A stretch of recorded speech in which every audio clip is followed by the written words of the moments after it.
Donc c'est toujours un plaisir pour moi de revenir à Grenoble, parce que j'y retrouve des amis, bien sûr, nombreux. Et puis, bien que je sois récemment en migration dans un pays voisin, eh bien évidemment, c'est toujours un plaisir de revenir sur mes terres, puisque j'ai gardé un lieu de résidence à Grenoble. Voilà, donc on va parler de protéines du sportif, et en fait, je vous remercie pour m'avoir adressé toutes ces questions.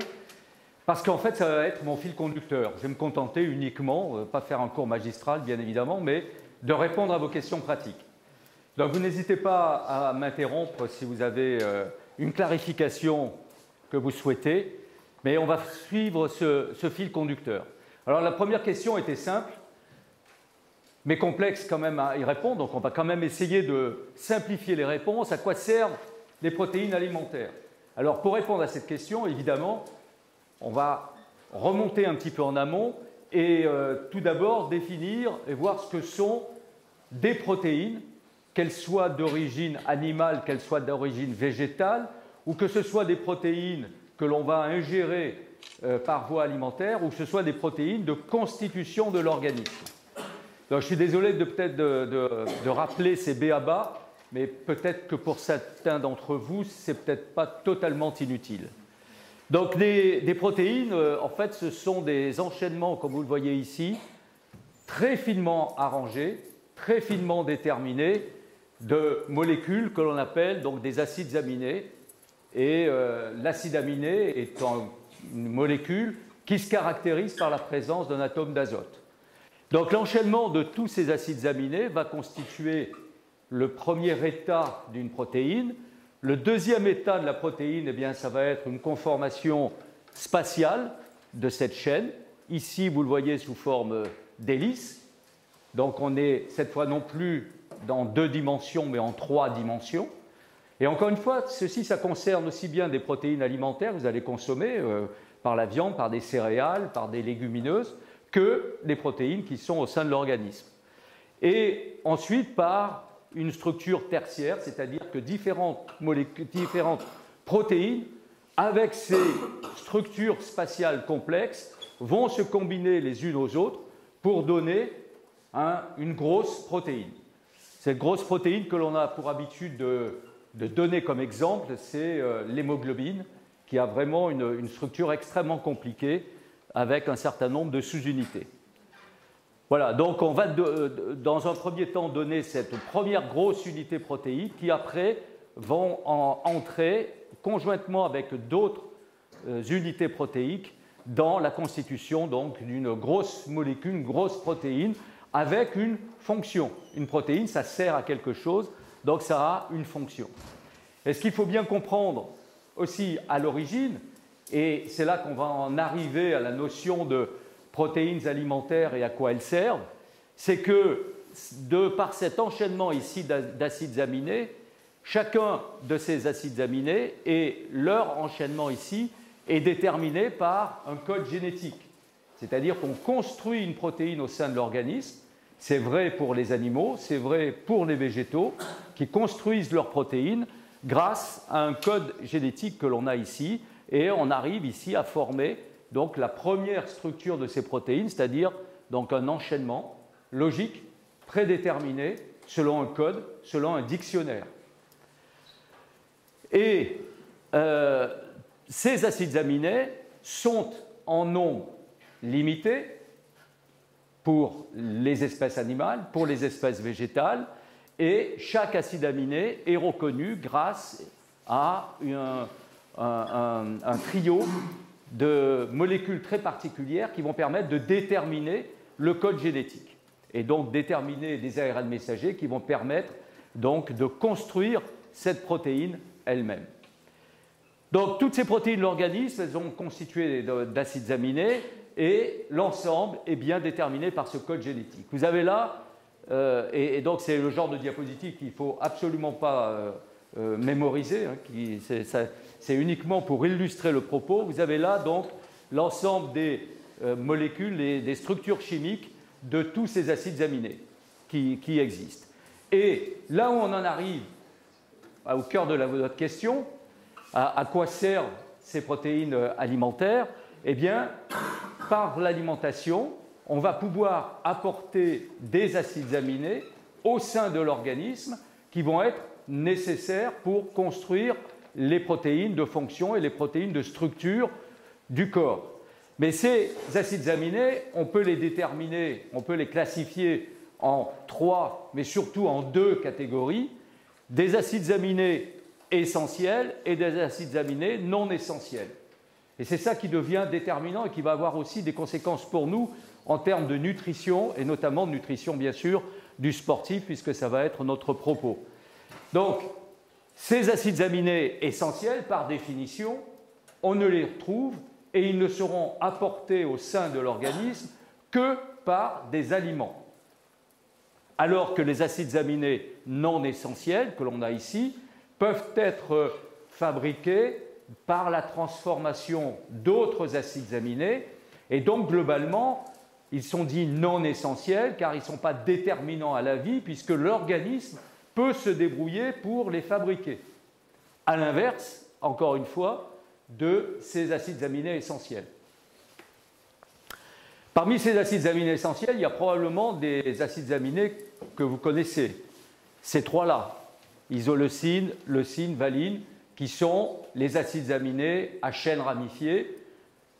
Tous les sportifs en général le connaissent. Pourquoi? Parce qu'il y a des compléments alimentaires à base de ces acides aminés qui, on en pourra en dire 2 mots tout à l'heure, qui sont susceptibles d'apporter un plus de ces acides aminés en plus de l'apport alimentaire lui-même par des aliments constitués.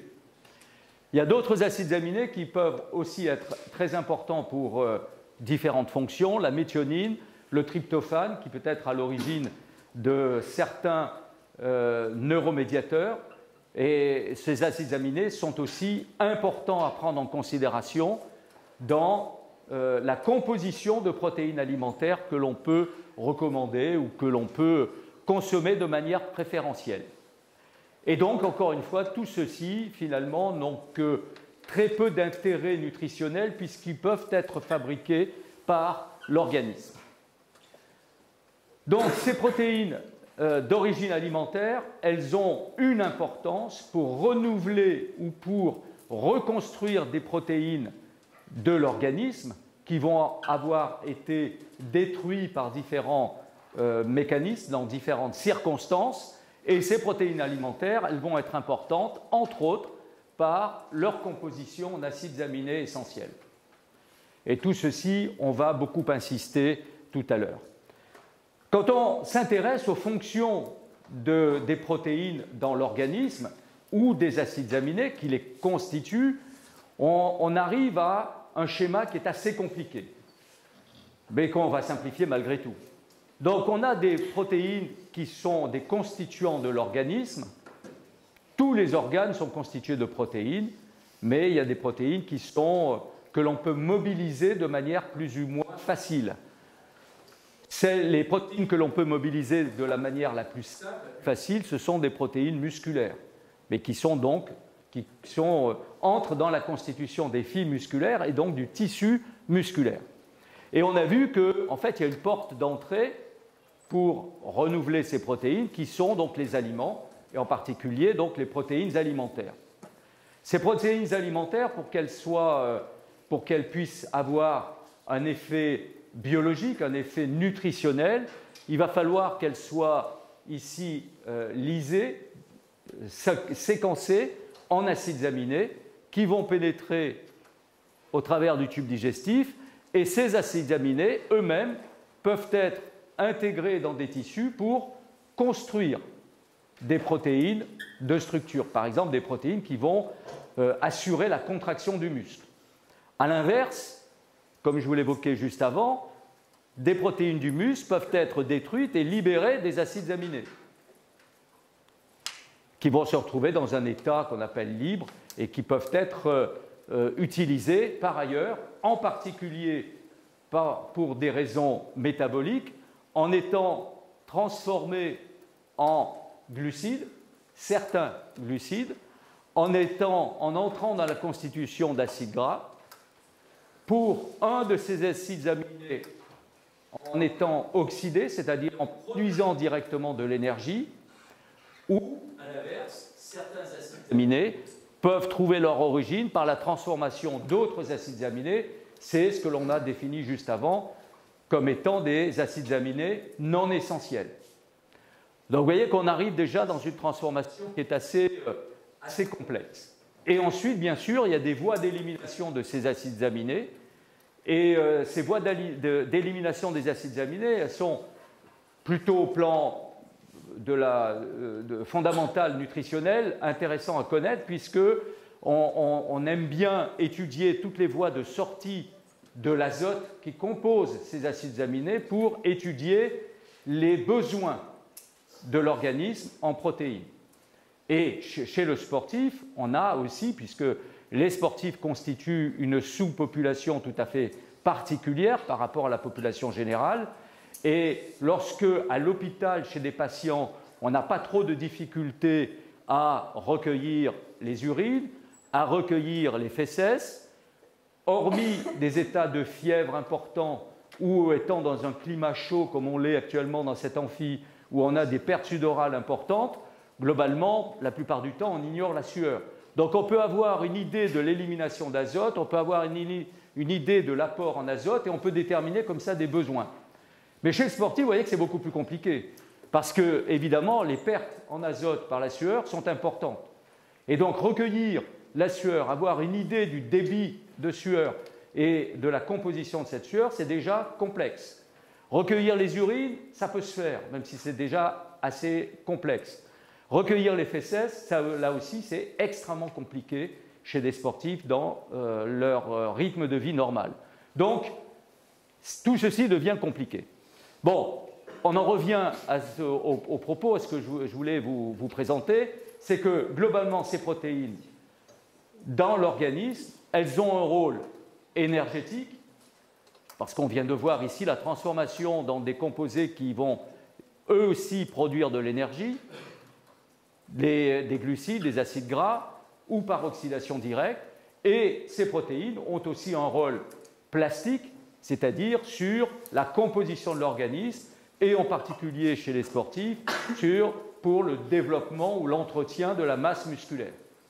Donc vous voyez cette double fonction de ces protéines de l'organisme, et j'en reviens à la réponse à votre question. À quoi servent les protéines d'origine alimentaire? Eh bien tout simplement à assurer le renouvellement de toutes ces protéines tissulaires avec toutes ces complexités ici en termes de fonctions. C'est grâce à un apport régulier de protéines alimentaires et notamment par les acides aminés essentiels qui entrent dans la composition de ces protéines alimentaires. Alors, chez le sportif en particulier, donc on vient d'évoquer, on va le réinsister aussi là-dessus, les besoins plastiques et notamment l'éventuel développement de la masse musculaire, ou au moins pour tous l'entretien de la masse musculaire. Chez le sportif, il y a un autre objectif, une autre fonction de ces protéines d'origine alimentaire, c'est de renouveler les acides aminés qui peuvent avoir été utilisés à des fins métaboliques pour produire de l'énergie. Donc, en dehors donc, de la transformation d'acides aminés en corps glucidiques et in fine la production d'énergie, il y a un acide aminé qui est tout à fait original, qui en plus a de multiples fonctions, mais en particulier d'être directement oxydable, c'est-à-dire au sein des mitochondries, de donner directement de l'énergie nécessaire à la resynthèse d'ATP. Cet acide aminé, c'est la leucine.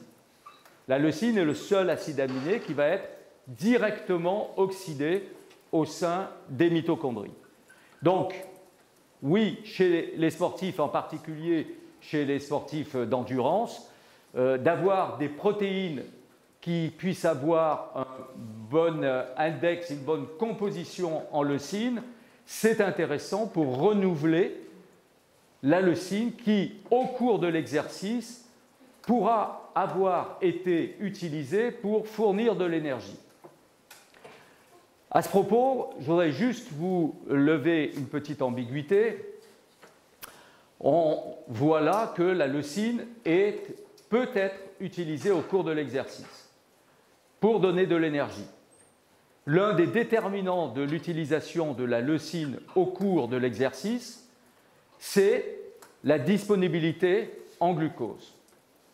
Si la disponibilité en glucose est mauvaise, bien sûr que l'utilisation de la leucine va être maximisée, va être importante. Si la disponibilité en glucose pendant l'exercice est bonne, est assurée, en particulier par un apport régulier, l'oxydation de la leucine va être minimale.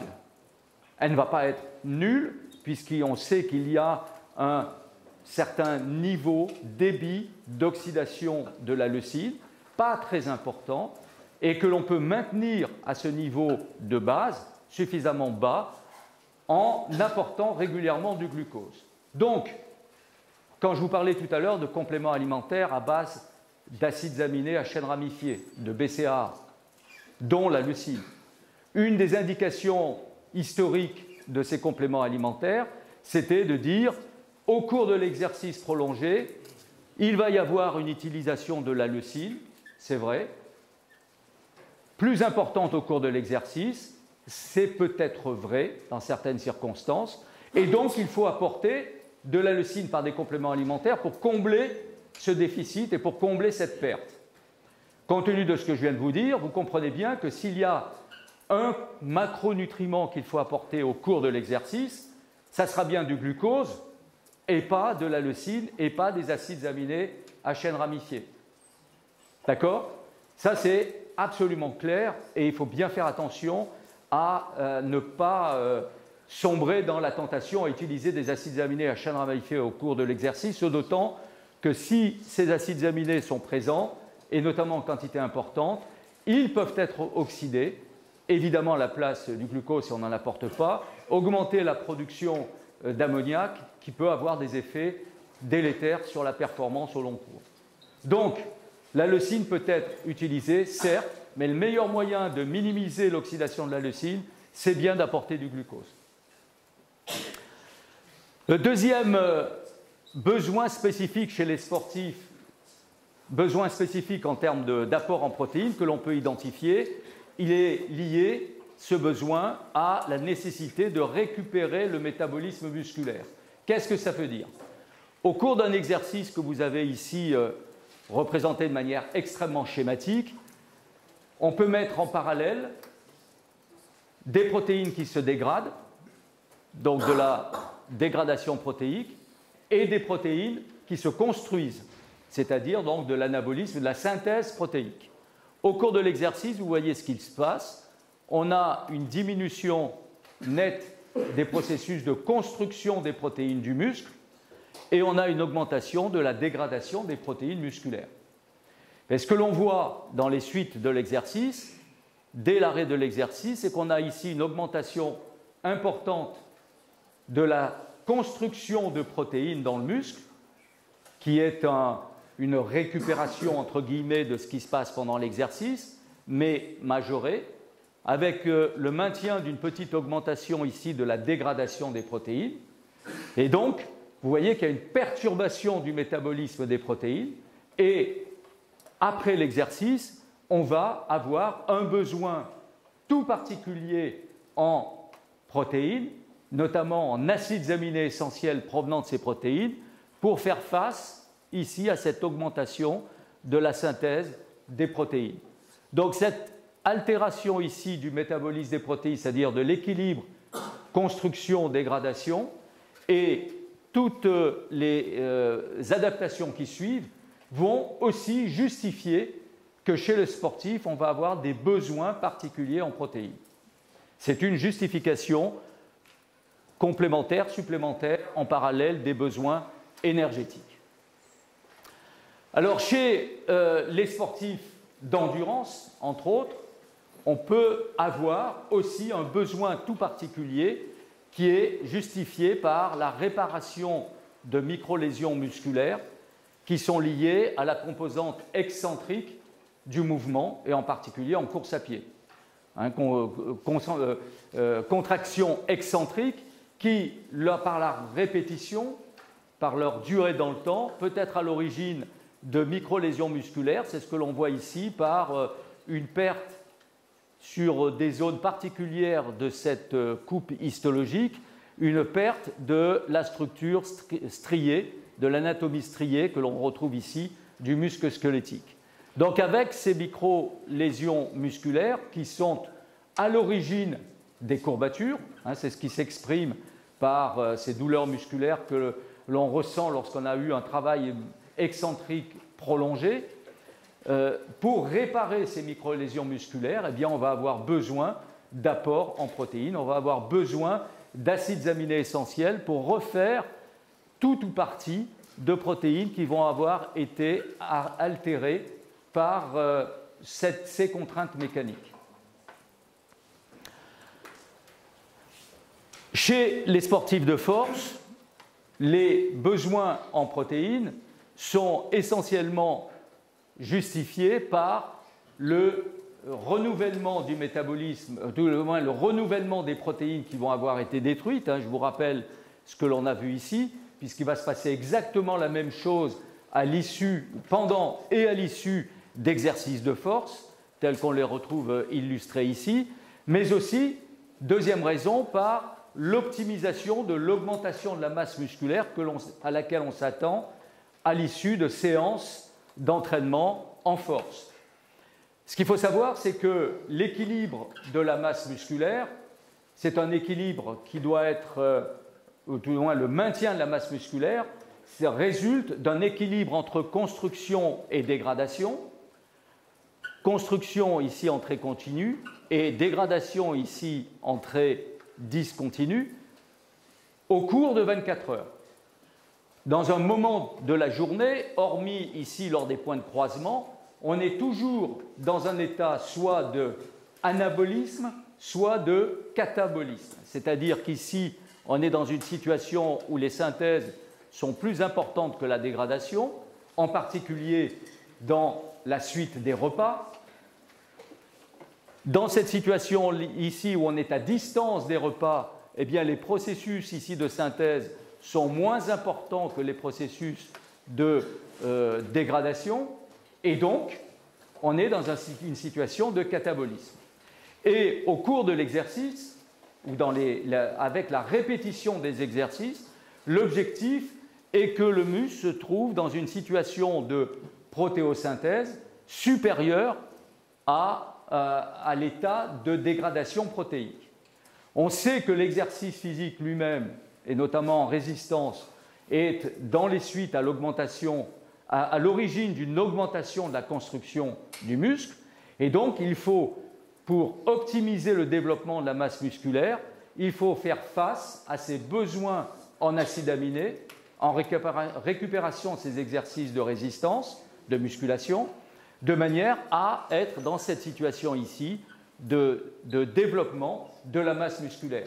De manière à ce que sur un équilibre de 24 heures, avec ici l'ajout d'un ou de deux séances de renforcement musculaire, eh bien, au fil du temps, sur 24 heures, à être dans une situation de synthèse protéique musculaire. Et donc, pour ce faire, obligatoirement, les besoins en acides aminés essentiels vont être plus importants que pour la population générale. Je fais toujours référence à la population générale. Voilà pour ce qui concerne à quoi servent ces protéines d'origine alimentaire et finalement quels peuvent être les besoins particuliers des sportifs. Vous m'avez posé une question sur les différents types de protéines et où est-ce qu'on pouvait les trouver. Alors ces différents types de protéines résultent, c'est un concept qui n'est pas très ancien, qui date des années de 2005-2008, en particulier un concept qui a été posé par des chercheurs de Clermont-Ferrand, à l'INRA de Clermont-Ferrand, et ce concept repose sur l'observation suivante.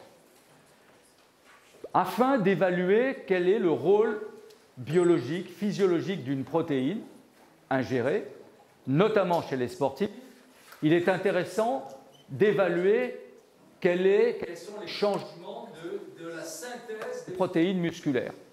Donc en clair, j'ingère 20 grammes de protéines, si je veux évaluer quelles sont les conséquences pour l'organisme de ces 20 grammes de protéines ingérées, je vais mesurer la synthèse des protéines musculaires. Et dans cette expérimentation qui a été reprise par une équipe allemande, au sujet, on a fait ingérer 2 types de protéines particulières que vous connaissez parfaitement bien, des protéines du lactosérum, whey protéines, et des protéines lentes de type caséine. Qu'est-ce que l'on observe? Après l'ingestion ici d'une quantité, je crois que c'était 20 grammes dans cette étude, 20 grammes de protéines du lactosérum ou de caséine. Quand on mesure la synthèse des protéines musculaires, dans les 3 heures qui suivent l'ingestion, on s'aperçoit que la synthèse de ces protéines musculaires est plus importante avec les protéines du lactosérum, les whey protéines, qu'avec la caséine. Par contre, on prolonge ce type de mesure, mais cette fois entre 3 et 6 heures, on s'aperçoit de l'inverse, même si en niveau absolu, le niveau de synthèse des protéines musculaires avec la caséine n'a pas varié. Par contre, la synthèse des protéines musculaires avec la caséine se trouve être cette fois plus importante qu'avec la whey protéine. Et donc, c'est cette observation-là qui est à l'origine du concept de protéines rapides, c'est-à-dire de protéines dont le chef de file, ce sont les protéines du lactosérum, les whey protéines, et de protéines lentes qui vont avoir une absorption plus décalée dans le temps, mais des effets biologiques qui vont être plus prolongés aussi dans le temps, dont le chef de file pour ces protéines lentes, eh bien, ce sont les caséines. Ce sont des protéines qui, en général, n'ont pas une composition absolument constante, qui varie. C'est pour ça qu'on parle de famille, les protéines du lactosérum et les caséines. Donc, on a 2 protéines types, protéines du lactosérum, whey protéines, et protéines lentes, caséines, qui se caractérisent par cette vitesse d'absorption dans l'organisme et ces effets précoces, mais limités dans le temps, sur la synthèse des protéines. Protéines rapides, protéines lentes. Ça, ce sont les 2 grands types de protéines que l'on peut identifier. Et parmi ces protéines rapides et ces protéines lentes, et on va aussi l'évoquer un petit peu plus tard, on a évidemment aussi des protéines d'origine animale et des protéines d'origine végétale, de par leur origine. Alors, ce qui est important, évidemment, de considérer, lorsqu'on a ici des protéines rapides et puis des protéines lentes, ce qui est important de considérer pour l'organisme, c'est la disponibilité des acides aminés qui proviennent de ces protéines, la disponibilité au moins dans le sang circulant. Ça va être beaucoup plus difficile d'aller évaluer leur disponibilité dans le muscle, mais au moins dans le sang circulant, on peut évaluer leur disponibilité. Alors ça, c'est un schéma qui est c'est une figure tout au moins qui est un peu complexe, mais là aussi, on va la simplifier. Sur ces 4 figures-là, on a la disponibilité dans le temps, jusqu'à 3 heures de temps, la disponibilité des acides aminés totaux, qui proviennent donc d'une quantité déterminée de protéines ingérées, acides aminés totaux, acides aminés essentiels, acides aminés à chaîne ramifiée, le BCAA, et puis la leucine. La leucine, encore une fois, parce que c'est vraiment un acide aminé très particulier et qui a un rôle biologique important. Et l'on a étudié, donc c'est l'équipe de Louise Burke en Australie qui a étudié la disponibilité de ces acides aminés. Après la consommation en particulier, donc là aussi je crois que c'était 20 grammes de protéines, notamment de protéines donc, du lait, je crois, je suis un petit peu loin, non, ça c'est le soja, voilà le lait ici avec le petit cercle blanc, de soja, de viande, d'ovalbumine provenant des œufs, etc. Et qu'est-ce que l'on observe sur ce schéma? C'est que la plus grande disponibilité et la disponibilité la plus rapide de pratiquement tous les acides aminés, ici les totaux, essentiels, ramifiés, leucine, et observé lorsque les sujets ont ingéré 20 grammes de protéines d'origine laitière, de protéines du lait. On remarque aussi que l'ovalbumine que l'on a ici a une disponibilité retardée. Vous voyez ici, les acides aminés à chaîne ramifiée sont plus élevés qu'après la consommation de lait, mais à partir de 2 heures de temps. Donc on a bien une disponibilité retardée, c'est la même chose ici pour les acides aminés essentiels. Donc on a ici pour l'ovalbumine, qui est vraiment la protéine essentielle des œufs, un comportement qui est un comportement de protéines lentes, alors qu'avec le lait, on a, pour ces protéines-là qui proviennent du lait, un comportement de protéines rapides, c'est-à-dire rapidement disponibles, mais finalement sur assez peu de temps. Au moins la disponibilité ici dans le plasma, ça ne veut pas dire qu'il se passe exactement la même chose dans le muscle. Il y a aussi un petit décalage, évidemment, dans le muscle squelettique. Donc, ce qui fait qu'à partir de toutes ces études-là, on s'est quand même beaucoup intéressé aux caractéristiques des protéines d'origine laitière et dans le lait de vache en particulier, mais la composition en type de protéines ne varie que très peu parmi tous les mammifères. Et évidemment, le lait que l'on consomme le plus couramment, c'est du protéine de vache. Donc il y a en moyenne 3,3 grammes pour 100 grammes, donc 3,3 grammes de protéines pour 100 grammes de 100 millilitres de lait, approximativement, c'est-à-dire 33 grammes par litre, avec 80% de protéines lentes et 20% de protéines rapides.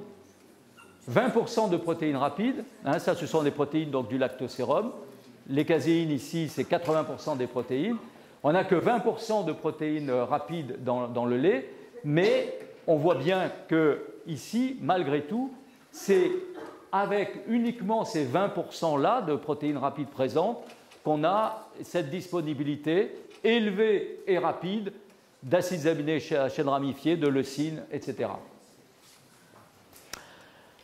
On a la possibilité aussi d'étudier quelle est la composition, notamment en protéines totales. Ici, on n'a pas la distinction protéines rapides, protéines lentes, de différents produits laitiers.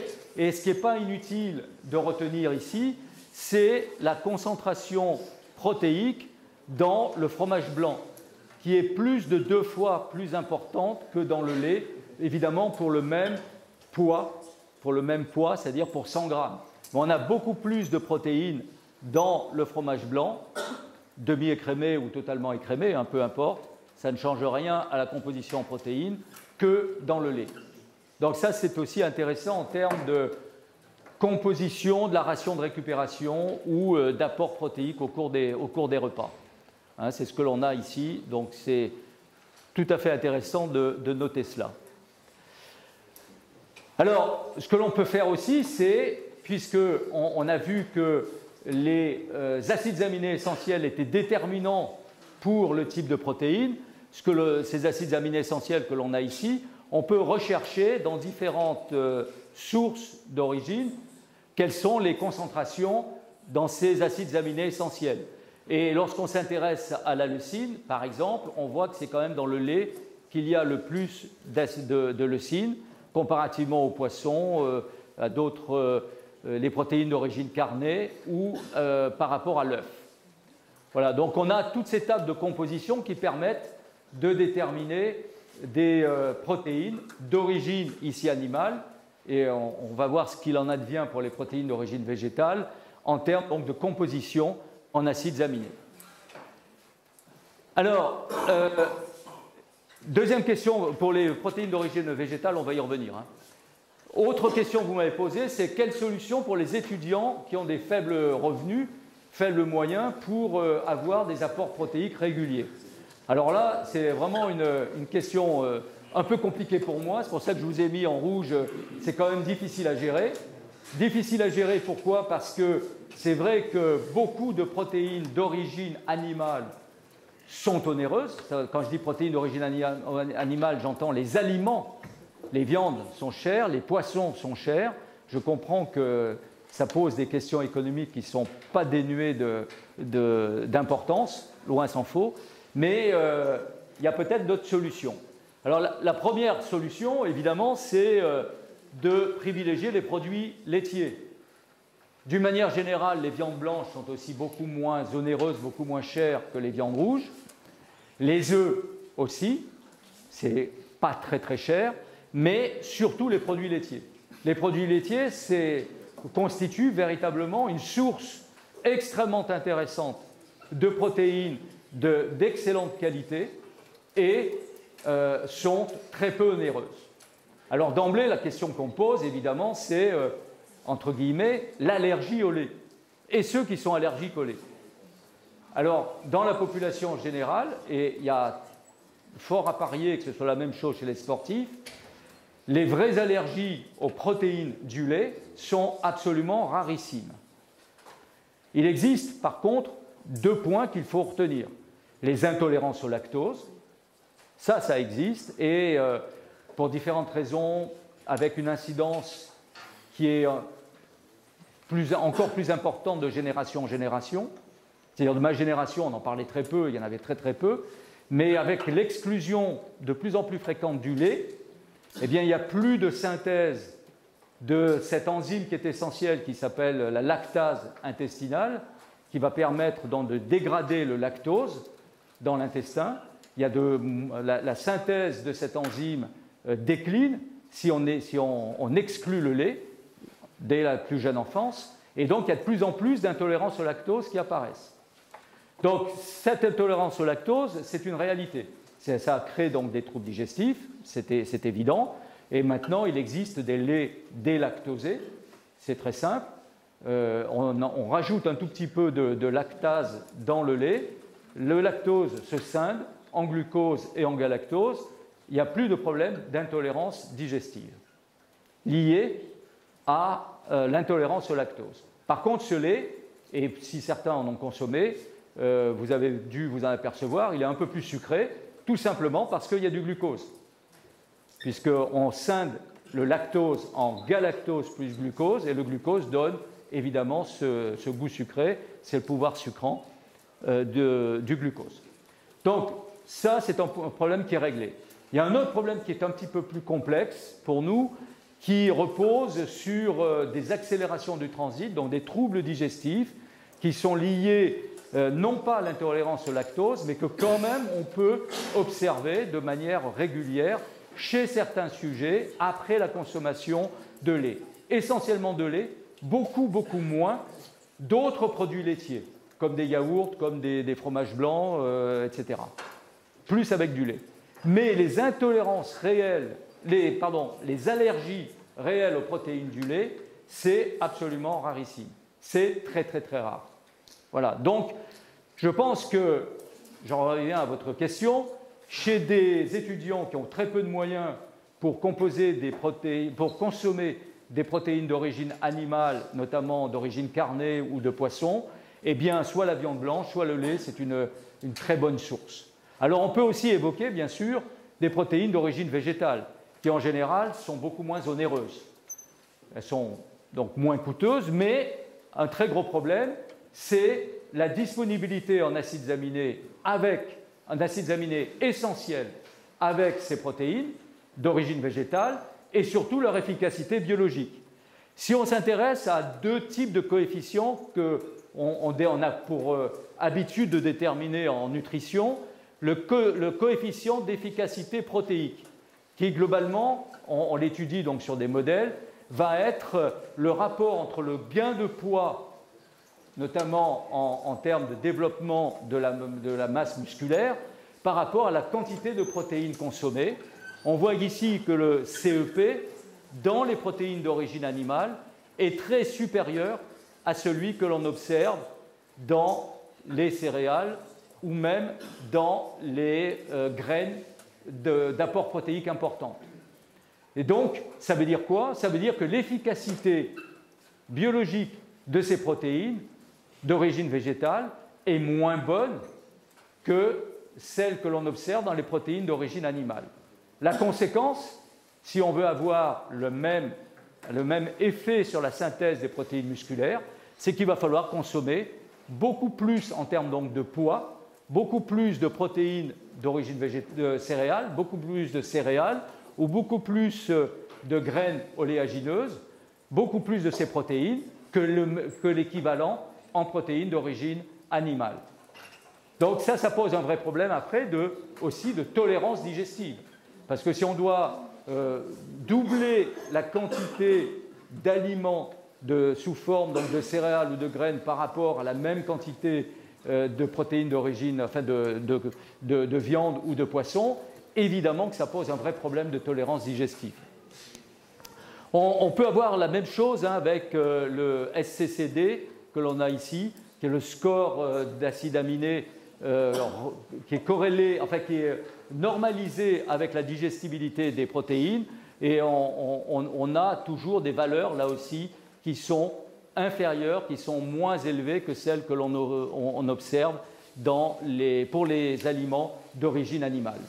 Donc clairement, on peut remplacer des protéines d'origine animale par des protéines d'origine végétale, ça ne pose aucun problème.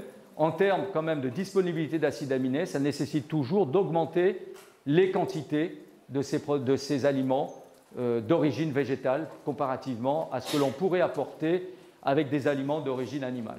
Donc ce n'est pas un challenge, mais quand même, il faut avoir l'attention attirée sur ce point-là. Ici, on a le pourcentage de leucine dans donc, différents aliments qui sont ici des aliments d'origine végétale, en gris des aliments d'origine animale, et on a le pourcentage de leucine dans les protéines, et pour la même quantité donc, de protéines extraites de tous ces aliments. Et vous voyez que quand même, régulièrement, on a des quantités de leucine plus importantes dans les protéines d'origine animale comparativement aux protéines d'origine végétale. Le message, il est simple. On peut, encore une fois, consommer des protéines d'origine végétale. On préserve la planète, entre guillemets, même si on pourrait en discuter, ce n'est pas un problème aussi simple, mais malgré tout, c'est dans l'air du temps et c'est une bonne chose de réduire la quantité de protéines d'origine animale consommées. Donc on peut remplacer les protéines animales par des protéines d'origine végétale, mais pas par la même quantité. Il faudra toujours, pour avoir la même efficacité biologique, augmenter la quantité de protéines d'origine végétale consommées. Et je n'ai absolument aucun conflit d'intérêt avec l'industrie laitière, mais gardez présent à l'esprit quand même que les protéines d'origine lactée sont tellement efficaces au plan biologique, notamment pour le développement de la masse musculaire, très peu onéreuses bien sûr, très peu chères, vraiment ça vaut le coup de ne pas s'en priver. Alors, autre question que vous m'avez posée, à quel moment consommer des protéines? Je rajoutais en dehors des repas, parce qu'évidemment, la première source d'apport en protéines, c'est les repas. D'accord? Donc, en dehors des repas, qui pour nous sont séquencés, petit déjeuner, déjeuner et dîner. Alors, en Suisse, on dit plutôt déjeuner, dîner et souper. La logique des Suisses, c'est-à-dire qu'on déjeune, c'est-à-dire qu'on rompt le jeûne. Pour nous, c'est le petit déjeuner. Donc, on déjeune bien. On dîne à midi et on soupe le soir. Voilà. Je ferme ma parenthèse, clin d'œil. Alors, à quel moment consommer des protéines? Alors, quand on se réfère à ce que l'on a vu ici, clairement, on voit très bien qu'il y a un moment crucial pour lequel on va avoir un véritable besoin en acides aminés essentiels. C'est ici, lors de cette augmentation nette de la synthèse des protéines, notamment des protéines musculaires, en récupération de l'exercice. C'est clairement à ce moment-là, qui est un moment crucial, notamment à l'issue des séances d'entraînement, qu'il faut consommer des protéines, et je répète, en dehors des repas. Alors l'un des moyens de confirmer cette impression que l'on a, c'est de regarder ce qui se passe en termes donc, de construction des protéines musculaires. Lorsque l'on va consommer une quantité de protéines donnée, à l'arrêt d'un exercice ou de manière décalée à cet exercice. Alors, qu'est-ce que les auteurs ont fait dans cette étude? Ils ont mesuré ici la dégradation des protéines, ils ont mesuré ici la construction des protéines dans trois situations. Une situation donc, de base, ici, c'est-à-dire on va mesurer ces éléments entre 14 heures et 17 heures. On va mesurer donc la protéolyse, protéosynthèse, de base, si on ne fait rien, entre 14 et 17 heures. On va faire exactement la même chose, mais cette fois, quand on consomme une quantité donnée de protéines, ici 10 grammes de protéines, tout de suite à la fin d'un exercice de musculation. Ou, en blanc, lorsqu'on apporte de manière décalée, je crois que c'était 3 heures après la fin de la séance de musculation, lorsqu'on apporte donc 3 heures après la même quantité de protéines. Et lorsque l'on combine donc ces deux séries d'histogrammes, en les combinant de manière tout à fait arithmétique, on regarde ce qui se passe. La situation de base entre 14 et 17 heures, alors c'est en modèle, hein, mais normalement, de base, on était dans une situation de catabolisme musculaire, c'est-à-dire qu'on a ici, vous voyez, une dégradation des protéines. La barre d'histogramme est tournée vers le bas. Lorsque on aura consommé à la fin de l'exercice des protéines, 10 grammes de protéines de manière précoce, eh bien on est dans un état d'anabolisme musculaire.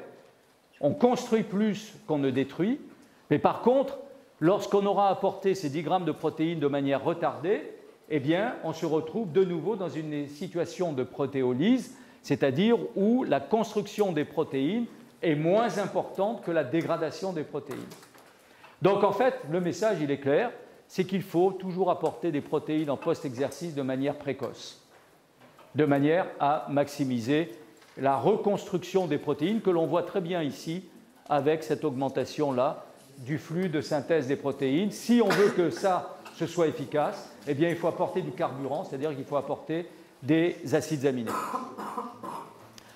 Alors on a fait des tas de synthèse, notamment de méta-analyse, pour évaluer quel était le rôle joué par le moment d'apport des protéines après l'exercice. Est-ce que c'est de manière précoce et c'est de manière retardée? Et toutes ces méta-analyses montrent que si on s'intéresse ici à le développement de la masse musculaire, c'est toujours lorsqu'on apporte les protéines de manière précoce après l'exercice, comparativement à un apport retardé, qu'on a l'augmentation de la masse musculaire, c'est-à-dire une hypertrophie, enfin une augmentation plus importante de la masse musculaire comparativement à les situations de contrôle où on apporte des protéines de manière décalée. Donc clairement, il faut toujours apporter des protéines en post-exercice de manière précoce pour pouvoir être efficace sur le développement de la masse musculaire. Mais ce qu'il faut savoir, c'est que ce n'est pas obligatoirement non plus traduit par une augmentation des performances musculaires, notamment en termes de force développée.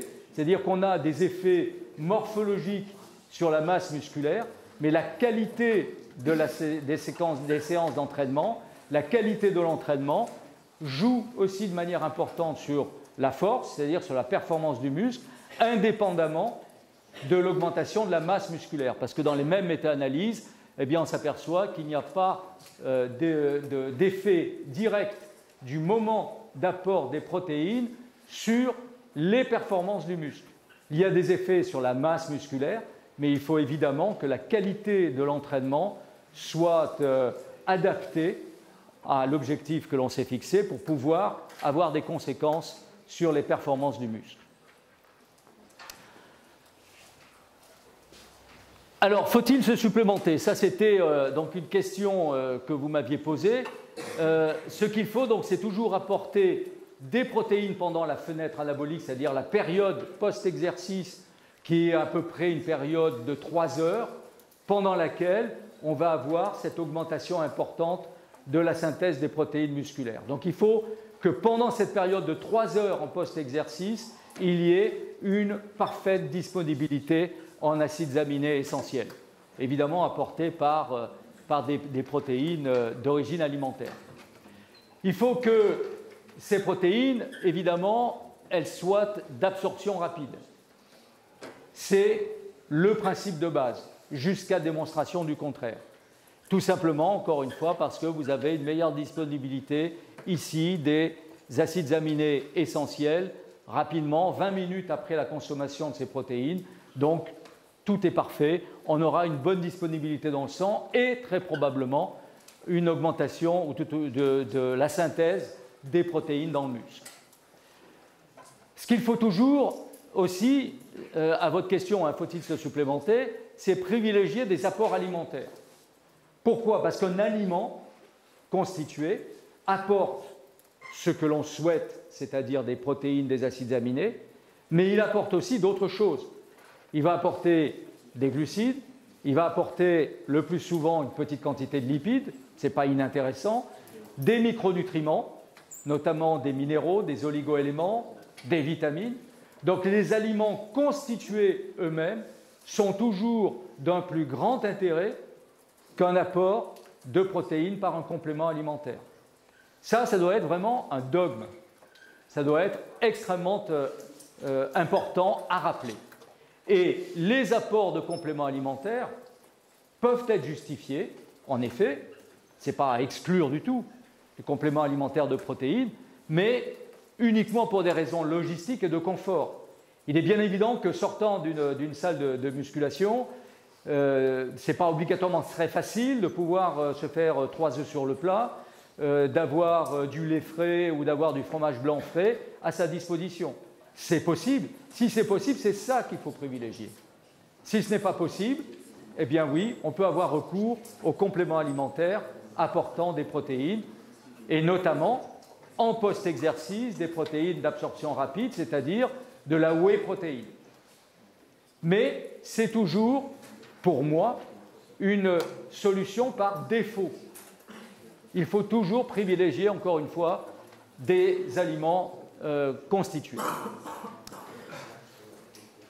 Alors, à quoi sert la supplémentation?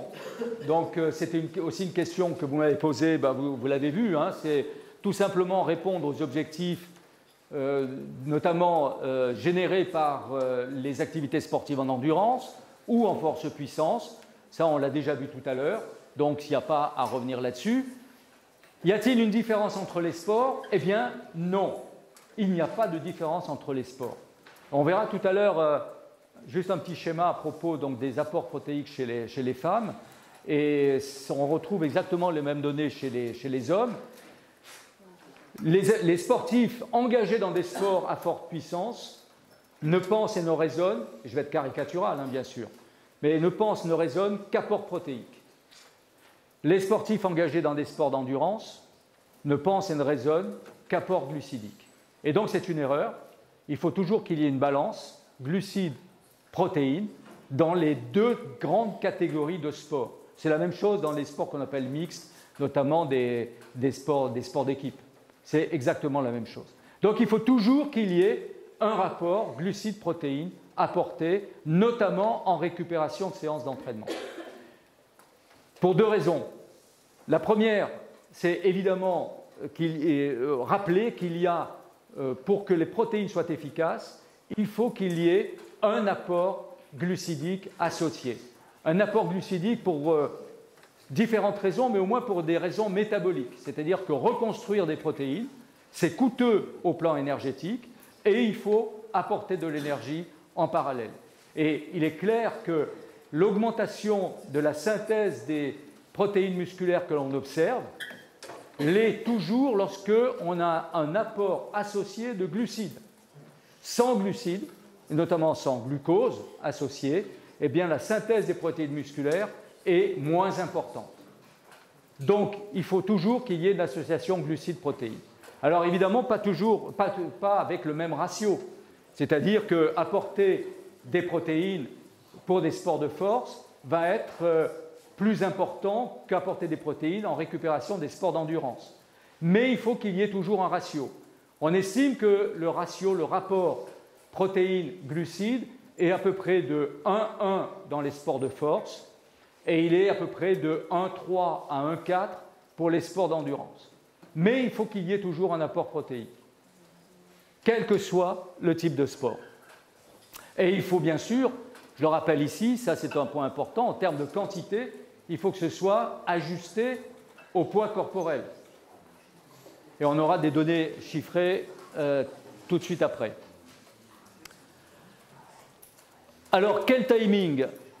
le timing, c'est-à-dire le temps d'apport, le moment opportun d'apport des protéines, il se pose essentiellement en fonction des séances d'entraînement, puisque la majorité quand même de l'apport protéique se fait par les 3 principaux repas et une collation.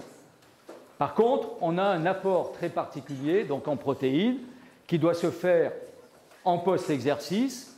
Donc répondre au moment du timing d'apport, c'est cet apport en post-exercice pendant la fenêtre anabolique, c'est-à-dire ça doit couvrir les 3 heures qui suivent la réalisation d'un exercice. Et l'apport doit se faire à peu près entre 30 à 40 minutes, 30 à 45 minutes après la fin de la séance d'entraînement, une fois qu'on commence à se reconditionner et on prépare donc ces protéines et on les ingère.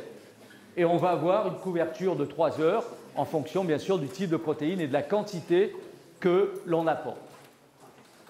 Donc cette période de 3 heures que l'on a ici associée avec un repas, c'est lorsqu'on évalue, vous voyez ici l'évolution de la synthèse des protéines musculaires, on a cette fenêtre ici qui, en général, pour l'exercice seul, ici on a la prise d'un repas seul ou la prise d'un repas avec un exercice, mais c'est juste pour illustrer cette notion de fenêtre anabolique. En post-exercice, en général, on a cette fenêtre qui s'ouvre ici sur 3 heures de temps, 180 minutes, pendant lesquelles on va avoir besoin de cette très bonne disponibilité en acides aminés essentiels. Alors, comment calculer l'apport? Ça aussi, c'est une de vos questions. Calculer l'apport optimal en post-exercice, ça a été à l'origine essentiellement de cette étude, pas mal d'études auparavant, mais essentiellement cette étude ici de l'équipe de Moore en 2014. Ils ont fait de nombreuses expériments, avec de nombreux sujets tout au moins.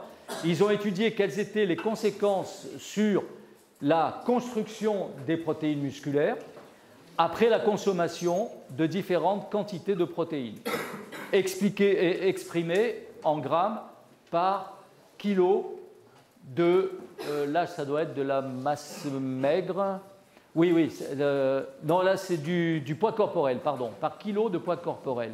Et c'est ça qui est plus facile à utiliser que le kilogramme de masse maigre que l'on a ici.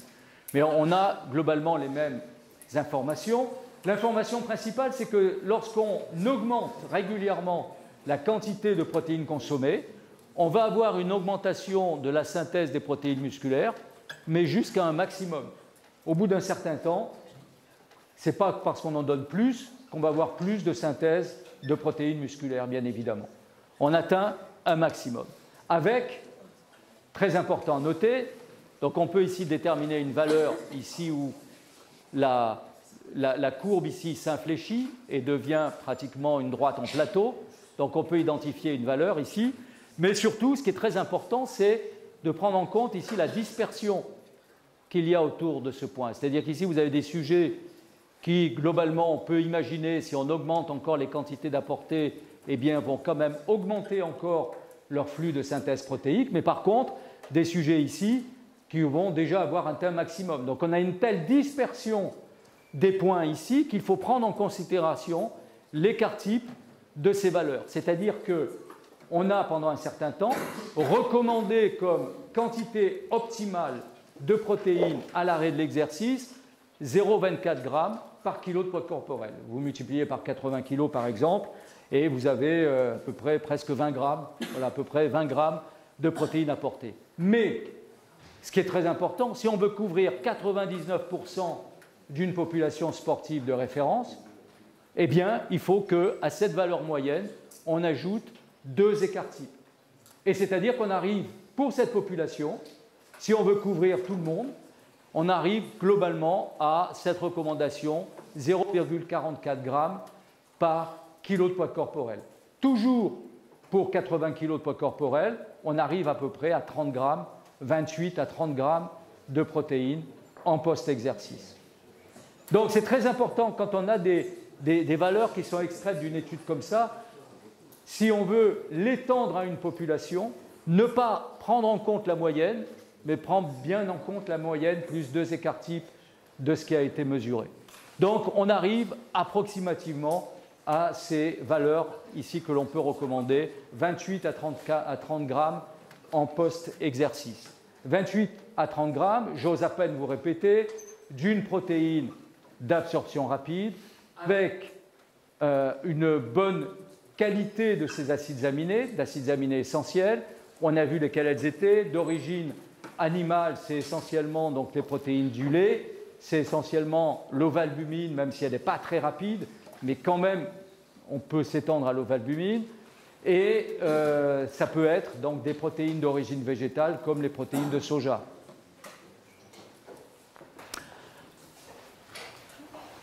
Le nombre de prises dans la journée.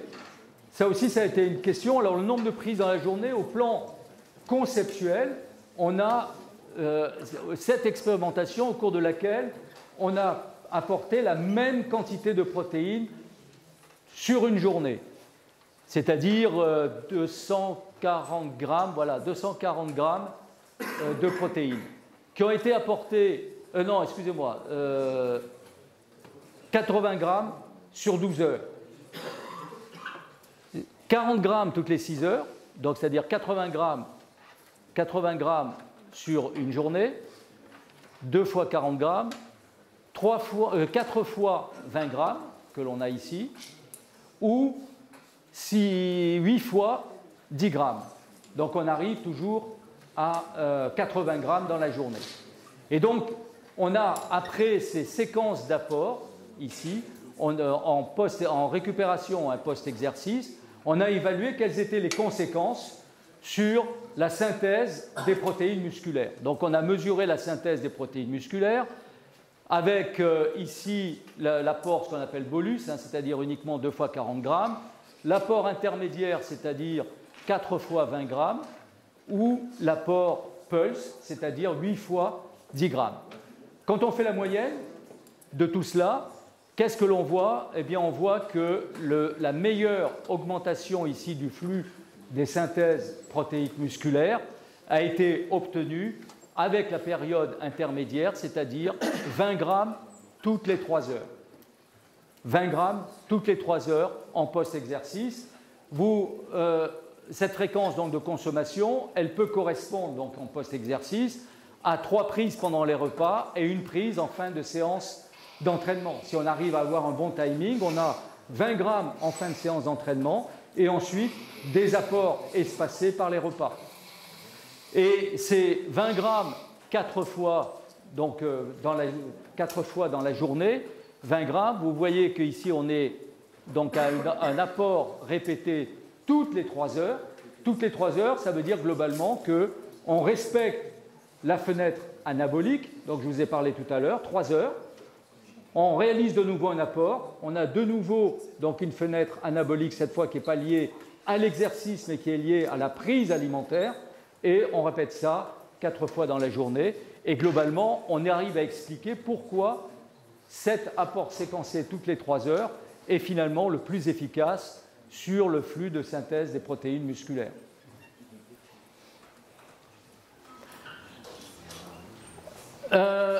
Alors, les protéines sous forme de compléments. Quel type, lesquels privilégier? Donc je rappelle juste ici pour moi le prérequis. Donc tout dépend de l'objectif. Si on veut apporter des protéines pendant la fenêtre anabolique, post-exercice, donc il faut privilégier les protéines d'absorption rapide, c'est ce que je pense que vous avez retenu maintenant, j'espère que vous en êtes convaincus, ou les protéines ovalbumine, ou les protéines de soja. Mais il peut y avoir aussi un autre objectif, c'est celui d'optimiser le développement de la masse musculaire et à distance ou plus ou moins à distance de la séance de musculation, c'est-à-dire apporter, c'est une recommandation qui de plus en plus maintenant est soutenue par des résultats de recherche, c'est apporter des protéines lentes, cette fois protéines lentes, au moment du coucher, c'est-à-dire de la caséine, protéines lentes, ou des caséines, protéines lentes, à raison de 30 à 35 grammes au moment du coucher. Alors comment est-ce qu'on en est arrivé là? Eh bien, on a étudié quelles étaient donc les conséquences sur le développement de la masse musculaire, d'apport de protéines, soit en post-exercice, mais lorsque l'exercice de musculation a été réalisé dans la journée, ou d'apport juste au moment du coucher. Et on voit ici que l'apport de protéines au moment du coucher permet d'avoir un développement de la masse musculaire plus important que lorsqu'il n'y a pas d'apport de protéines au moment du coucher. C'est ce que l'on voit ici lorsqu'on résume donc le delta de masse musculaire. On a donc un développement de masse musculaire qui est plus important, plus intéressant lorsque les protéines ont été apportées au moment du coucher comparativement à une boisson placebo. Et on a exactement la même chose, mais évidemment toujours un petit peu décalé en termes donc, de conséquences sur les performances. Là, on a le développement de la masse musculaire, mais là, on a l'augmentation de la performance du muscle. Il y a toujours une petite augmentation de la performance du muscle lorsque l'apport de protéines est réalisé au moment du coucher. Là, il est juste indiqué que l'exercice, si je ne me trompe pas, est réalisé entre 20 et 21 heures, c'est ça? Oui, parce que ils ont voulu dans cette étude pouvoir associer les effets post-exercice, post-musculation avec l'apport de protéines décalées dans le temps et uniquement de protéines lentes pour couvrir la nuit. C'est-à-dire que ceux qui sont dans la situation placebo réalisent aussi l'exercice de musculation à ce moment-là, mais sans apport protéique lent. Sans apport protéique lent. S'il n'y a pas d'exercice, est-ce que pour quelqu'un qui réaliserait l'exercice, je sais pas, en début d'après-midi ou au matin, est-ce qu'on aurait des résultats? Oui, absolument. J'allais dire similaires. On ne peut pas les comparer, mais il y a aussi des effets bénéfiques qui ont été observés lorsque l'exercice de renforcement musculaire a été réalisé dans l'après-midi et la prise de protéines lentes au moment du coucher. C'est la raison pour laquelle, vous verrez tout à l'heure, on a maintenant pour habitude de recommander aussi cela, même si ça doit encore être confirmé, notamment en termes de quantité. Mais ça semble être quand même maintenant un moyen intéressant de développer la masse musculaire de manière passive pendant la nuit, même si on a moins d'hormones anabolisantes, même si la disponibilité est moins bonne, mais ça semble malgré tout être assez efficace. Alors, pour qui ces compléments alimentaires sous forme de protéines? Alors, pour moi, pas pour les jeunes, évidemment, ni pour les enfants, ni pour les adolescents. Chez les jeunes, l'apport de protéines peut être réalisé toujours sur la base d'aliments constitués, pour différentes raisons, et en particulier pour celle-ci, la gestion d'un comportement général vis-à-vis des compléments alimentaires. Plus tôt on va proposer des compléments alimentaires dans la vie d'un sportif, c'est-à-dire notamment à l'adolescence, plus on va le rendre au plan comportemental, au moins, dépendant de compléments alimentaires, avec des dangers que ça représente, même si on a beaucoup discuté de cette conclusion, mais actuellement, on a montré qu'au plan comportemental, il y a une relation entre la précocité de consommation de compléments alimentaires, la quantité de compléments alimentaires consommés et le risque de consommer des substances interdites, des substances dopantes. Ça a été bien évalué au plan donc, du comportement et de la vulnérabilité vis-à-vis de la tentation de consommation de substances interdites lorsqu'on est très vite entré dans un processus comportemental de dépendance vis-à-vis des compléments alimentaires. Donc, pour moi, c'est clair, pas chez les jeunes, pas chez les enfants ni les adolescents, pas de compléments alimentaires de ce type-là. Alors, on arrive à la fin pratiquement de ce que je voulais vous présenter, notamment en réponse à cette question, qui est une question qui est importante. Quels sont les différences, y a-t-il des différences hommes-femmes dans les recommandations d'apport en protéines? Alors, juste un petit aparté, hélas, on ne connaît que très peu les caractéristiques et les recommandations d'apport énergétique en macronutriments, en micronutriments chez les femmes athlètes. Très peu. Je vous ai reporté ici, si ça intéresse certains d'entre vous, 2 articles récents qui, malgré tout, essaient de faire le point de la question, toujours en concluant que c'est, hélas, un domaine qui est trop peu connu. Et évidemment que les femmes athlètes présentent un certain nombre de caractéristiques. Et ça a des conséquences sur leurs besoins nutritionnels. Les premières des caractéristiques, ce sont celles-là. C'est évidemment la régularité menstruelle chez les femmes, et notamment en termes d'imprégnation hormonale, d'œstrogène, de progestérone, avec, vous avez ici représenté donc le cycle menstruel, avec cette phase ici folliculaire jusqu'à l'ovulation, suivie de cette phase lutéale. Pourquoi je vous présente ça? C'est qu'on a bien montré que les apports en protéiques, donc ces phases tout au moins de cycle menstruel, folliculaire et lutéal, vont avoir des conséquences sur les besoins en protéines. Et en particulier, les besoins en protéines post-exercice sont moins importants pendant la phase folliculaire, qui est donc la première phase du cycle menstruel, en particulier parce qu'il y a une bonne imprégnation en œstrogène et il y a moins de dégradation protéique dans le muscle au cours de l'exercice et donc moins de besoin en acides aminés essentiels en phase de récupération. Donc ça, c'est déjà une première caractéristique des recommandations nutritionnelles chez les femmes athlètes. Il y a un autre sujet qui est un sujet assez aigu chez les femmes athlètes, qui est celui de la disponibilité énergétique. Souvenez-vous, je vous l'ai dit tout à l'heure, il faut toujours associer des apports énergétiques à des apports protéiques. Si les apports énergétiques sont faibles, pour assurer l'efficacité des protéines apportées, notamment sur le muscle, il faudra apporter plus de protéines. On a une résistance à l'anabolisme lorsqu'on n'a pas une bonne disponibilité en énergie. Or, les femmes athlètes parce qu'elles sont très souvent intégrées ou incluses dans des sports d'endurance, pour lesquels le poids corporel est un déterminant de performance, les femmes sont beaucoup plus sensibles aux restrictions d'apport énergétique et donc à des balances énergétiques négatives. Elles sont beaucoup plus sensibles à cet état-là que les hommes, avec donc des conséquences sur les besoins en protéines, car si les besoins en protéines peuvent être réduits pendant la phase folliculaire, comme on vient de le voir, par contre, d'une manière générale, si ces athlètes n'ont pas un apport énergétique suffisant, il faudra penser à augmenter leurs besoins, leurs apports en protéines, pour que ces protéines, malgré la baisse d'énergie, puissent être plus efficaces.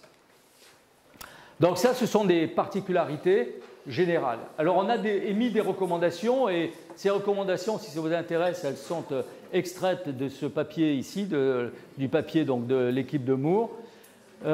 En post-exercice, en général, on recommande 0,5 g par kilo de poids corporel chez les femmes impliquées dans des sports d'endurance, donc un apport protéique comme substantiel.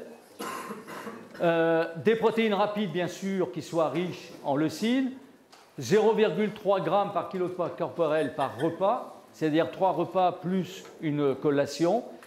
Les apports protéiques post-exercice, donc plus faibles en phase folliculaire, mais en cas de périodisation d'apport glucidique, notamment lorsqu'on a donc une baisse de l'apport en glucides, eh bien, il faut augmenter l'apport en protéines de 10 à 15%, avec, comme je vous l'évoquais tout à l'heure à propos donc, des apports protéiques au moment du coucher, un intérêt chez les femmes athlètes à apporter des protéines lentes au moment du coucher.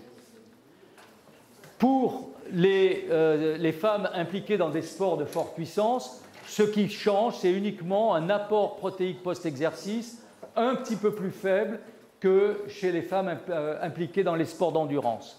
0,4 g par kilo de poids corporel approximativement. Et dans les sports mixtes, notamment donc des sports d'équipe, une recommandation post-exercice qui là aussi est un petit peu plus faible, 0,3 g par kilo de poids corporel, et un apport de protéines un peu plus important lorsqu'on est dans une situation de faible apport en glucides. Ce que je vous évoquais tout à l'heure, c'est que, comme vous le voyez, dans les sports d'endurance, en moyenne, et ça, donc, c'est retrouvé chez les femmes, mais on peut avoir à peu près les mêmes résultats chez les hommes, la consommation habituelle donc, de protéines est moins importante que ce que l'on peut recommander dans les sports d'endurance. C'est vrai que dans les sports d'endurance, les athlètes sont plus focalisés sur les glucides que sur les protéines. La dernière question que vous m'aviez posée, il me semble que c'est la dernière, c'est quels sont les dangers d'apport excessif en protéines? Y a-t-il des risques? Y a-t-il des dangers? Les apports excessifs, on peut les considérer lorsqu'ils sont supérieurs à 2,5 grammes par kilo de poids corporel et par jour, mais parfois plus. Chez des culturistes, il n'est pas rare de mesurer des apports de 3 grammes, 3,5 grammes par kilo de poids corporel et par jour, c'est-à-dire des apports qui sont extrêmement importants. Y a-t-il un problème de surcharge rénale? A priori, non. Il n'y a pas de problème de surcharge rénale. Il n'y a pas de problème ou de risque d'insuffisance rénale avec des apports protéiques très élevés. C'est un faible risque qui éventuellement pourrait être envisagé après 15-20 ans de consommation régulière de telles quantités, mais même chez des culturistes, avec le recul, on n'a pratiquement jamais rapporté et décrit d'insuffisance rénale. Donc, le risque majeur n'est pas celui-ci. Il y a un autre risque qu'il faut connaître, qui est celui de l'altération de la santé osseuse. C'est un effet secondaire qui est souvent évoqué, pas toujours bien démontré, mais quand même. Au plan théorique, consommer des protéines excédentaires, ça va créer un état d'acidose métabolique. Cet état d'acidose métabolique, pour maintenir le pH de l'organisme, va nécessiter de mobiliser des produits basiques, des bases. Ces bases, ce sont surtout des phosphates, et ces phosphates, ils sont libérés à partir de la trame osseuse, à partir de l'os. Si ces phosphates sont libérés, obligatoirement, ils libèrent aussi du calcium. Il va y avoir donc une fuite de calcium et un risque d'ostéoporose. Ce risque, il est décrit, il est observé, mais là aussi après des quantités importantes de consommation en protéines et après un temps important. Ce n'est pas après 3 mois, 6 mois de consommation, même de quantités importantes de protéines, qu'on peut encourir ce risque. C'est vraiment plusieurs années de consommation régulière de ces protéines. Voilà, donc les deux risques, c'est globalement cela. Il n'y a pas d'autres risques que l'on puisse mettre en exergue. Alors les relations, ça cette fois je crois que c'est vraiment la dernière question, relation entre les apports protéiques et les apports hydriques. Globalement, il n'y a pas d'interaction, il n'est pas licite d'augmenter des apports hydriques ou de veiller tout particulièrement à l'hydratation avec des apports protéiques. Il n'y a pas vraiment de relation. Tout est lié aux pertes hydrominérales pendant les séances d'entraînement. Et il faut toujours penser à ce trépied de la récupération. La récupération, c'est de l'eau, des glucides et des protéines, avec un ratio évidemment tout au moins un niveau d'importance qui varie en fonction du type de sport. Pour les sports d'endurance, il faut toujours être évidemment focalisé sur les apports hydriques et les apports glucidiques, les apports protéiques, mais évidemment avec un degré moindre, et dans les sports de force-puissance, apport en eau parce que très souvent, évidemment, le renforcement musculaire se fait en salle, dans des espaces qui sont confinés, pas toujours avec suffisamment de ventilation, pas toujours avec suffisamment de perte de chaleur par convection dans l'air, donc dans des espaces clos, donc avec un risque de perte hydrique important, des apports en protéines, pensez aux glucides évidemment, mais toujours avec un niveau moins important. Juste avant la conclusion, il y a une question que vous m'aviez posée et à laquelle je n'ai pas répondu de manière écrite, c'est faut-il un bilan diététicien, un bilan avec une diététicienne, avec un nutritionniste ou est-ce que la présence d'une diététicienne, d'un diététicien est important? Évidemment, à cette question, je ne peux répondre que oui. Parce que ce dont je vous ai parlé là, ce sont des aspects, certes, pratiques, que j'essaie de rendre pratiques, mais quand je vous parle de, par exemple, 0,3 g de protéines par kilo de poids corporel et par jour, ça reste assez théorique pour vous. Donc la place d'un diététicien, d'une diététicienne est aussi très importante pour assurer le transfert, la traduction des connaissances que l'on a par la recherche à ce qu'il y a dans l'assiette. Mon métier, c'est plutôt d'être en amont, c'est-à-dire vraiment d'avoir des propositions pratiques, certes, mais aussi de vérifier ce qui est apporté par la recherche. Et le diététicien, la diététicienne, traduit dans l'assiette ce que nous, on peut recommander. Donc oui, pour moi, dans tous les clubs, et dans le domaine du cyclisme, maintenant, c'est pratiquement de rigueur dans les équipes professionnelles, ça l'est beaucoup moins après dans les niveaux inférieurs, mais pour moi, la place d'un diététicien, d'une diététicienne est absolument essentielle dans des équipes constituées. Non seulement pour faire un bilan, mais aussi pour traduire des recommandations, notamment post-exercice ou de périodisation des apports glucidiques, pour traduire tout ça en termes très pratiques dans l'assiette, comme je le disais. Alors, tout ce que je vous ai dit là, ça a un objectif. L'objectif, c'est celui-ci, c'est d'optimiser les apports en protéines. Ça ne sert à rien de consommer des quantités astronomiques de protéines à n'importe quel moment dans la journée. Il faut optimiser. Pour optimiser, eh bien, il faut définir le moment optimal de consommation, il faut définir quel type de protéines on consomme et il faut définir les quantités optimales, en particulier en post-exercice. C'est un peu ce que j'ai essayé de vous faire, de vous présenter. Voilà, je vous remercie pour votre attention et si vous avez des questions...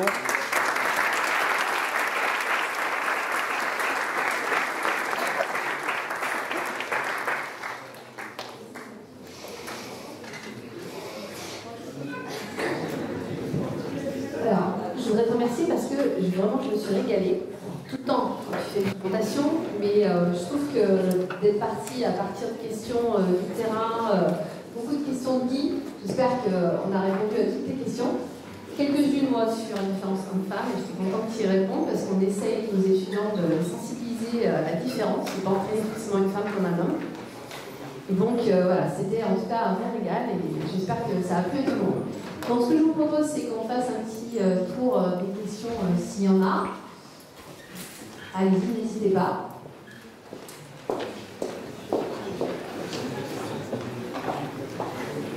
Ce que vous pouvez faire, c'est avoir les questions peut-être vous présenter. Voilà, si vous êtes étudiant, eh bien, quelle année ? Voilà, donc, moi c'est Jean-Baptiste, je suis étudiant ici en 3e année de licence SLAPS. Je pratique pas mal de sport d'endurance, donc course à pied et vélo principalement. Merci déjà pour la présentation. Moi j'avais encore une nouvelle question et qui apparaissait un petit peu sur votre dernière slide. C'était suite de la prise de protéines avant l'effort. Parce qu'on a vu ici que c'était forcément très intéressant en récupération après l'effort. Mais est-ce que ça a un intérêt avant ou alors ça va juste apporter de l'inconfort digestif ou autre? C'était ça un peu ma question. Vous avez en fait la réponse à votre question. Ça n'a pas grand intérêt, mais par contre le risque, en effet, c'est de l'inconfort digestif, une lenteur de digestion. On a beaucoup étudié cela en réponse à des programmes d'entraînement en musculation où on a étudié différentes situations en encadrant la séance de musculation avec un apport protéique avant-après en comparaison avec le même apport quantitatif mais uniquement après. Et clairement, c'est toujours l'apport post-exercice, post-séance qui l'emporte et avec ce risque d'inconfort digestif si on encadre une séance. La seule particularité, en dehors de avant-après, c'est pendant et l'apport protéique prend donc une place toute particulière au cours des grands raids, au cours des ultra-trails. Là, par contre, autant jusqu'à 3 heures, 4 heures d'exercice, il ne faut pas apporter de protéines pendant l'exercice, ça peut avoir des conséquences métaboliques adverses. Autant au cours d'ultra-trail, oui, là il faut en avoir un apport protéique régulier, notamment sur les stations de ravitaillement. Là, ça devient absolument essentiel. Mais encadrer notamment en protéines avant, ça n'a pas d'intérêt particulier. Bonjour, Lucas Bonja, je suis préparateur physique. La question c'était le lien qu'il peut y avoir, déjà merci pour la présentation, avec des CPK par exemple faibles ou élevés, et le lien avec l'apport protéique, un dommage musculaire similaire, un effort similaire. Est-ce qu'un apport protéique qui est trop faible va se retrouver sur une prise de CPK post-effort ou est-ce qu'il y a des liens entre les deux ? Non, il n'y a pas de lien. À ma connaissance, il n'y a pas de lien. Par contre, ce qui est essentiel, c'est d'avoir un apport protéique pour la récupération post-exercice. C'est-à-dire que ces CPK qui apparaissent, c'est toujours soit un effet sur la perméabilité des membranes musculaires, soit carrément des micro-lésions et donc des nécroses limitées des fibres musculaires qui vont libérer ces enzymes, et la qualité, la vitesse de récupération, de cicatrisation post-exercice, là par contre est liée aux apports protéiques. Mais je n'ai pas à ma connaissance d'études probantes sur la relation entre quantité de protéines apportées et prévention de ces micro-lésions d'exercice, et notamment donc de cette augmentation de CPK pendant l'exercice. J'ai une autre question sur la slide que vous présentez sur l'apport protéique, le fait de devoir le prendre le plus possible en solide, à partir d'aliments. Moi j'ai un peu de mal avec ça, parce que j'entraîne des sportifs qui sont très lourds. Et du coup, si je prends 2 grammes de protéines par kilo de poids de corps, si je prends par l'alimentation standard, je augmente ma consommation de glucides, ma consommation de lipides et mes kilocalories. Donc j'arrive pas à comprendre comment on peut justifier l'apport, hormis, comme vous l'avez montré, le fait que ce soit confortable. Pour moi, ça a un vrai sens. Il faut que je diminue les kilocalories, la balance, et que j'augmente mon taux de protéines. J'ai du mal à comprendre. Non mais, oui, non mais alors je me suis peut-être mal exprimé. Moi, je raisonnais. D'abord, l'apport par des aliments solides, c'est l'apport majoritaire dans la journée, par les repas. D'accord ? En post-exercice, vous avez la possibilité d'apporter donc des aliments qui, en effet, vont aussi apporter des glucides, vont aussi apporter des macronutriments, mais tout ça, ça peut se faire en équilibrant les repas eux-mêmes. C'est tout l'intérêt d'un diététicien, d'une diététicienne. D'accord ?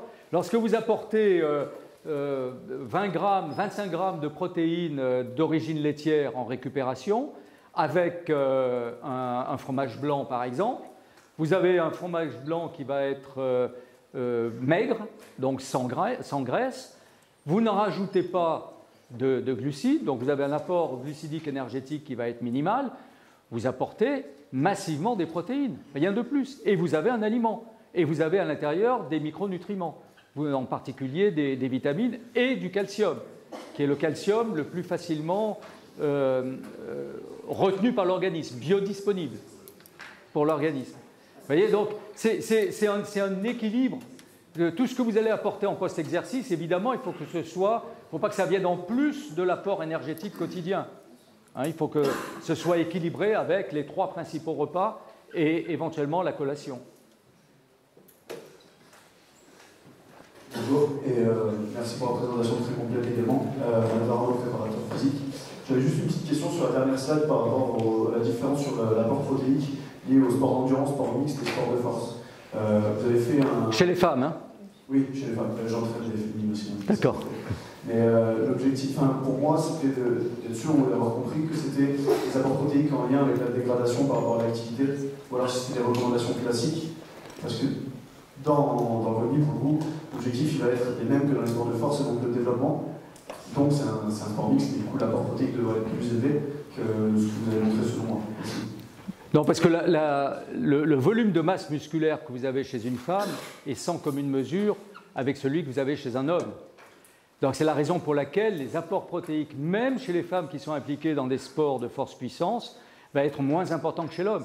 Vous avez la différence homme-femme en termes de masse musculaire, vous avez en moyenne 30-40% de masse musculaire moins importante au niveau des membres inférieurs chez les femmes par rapport aux hommes.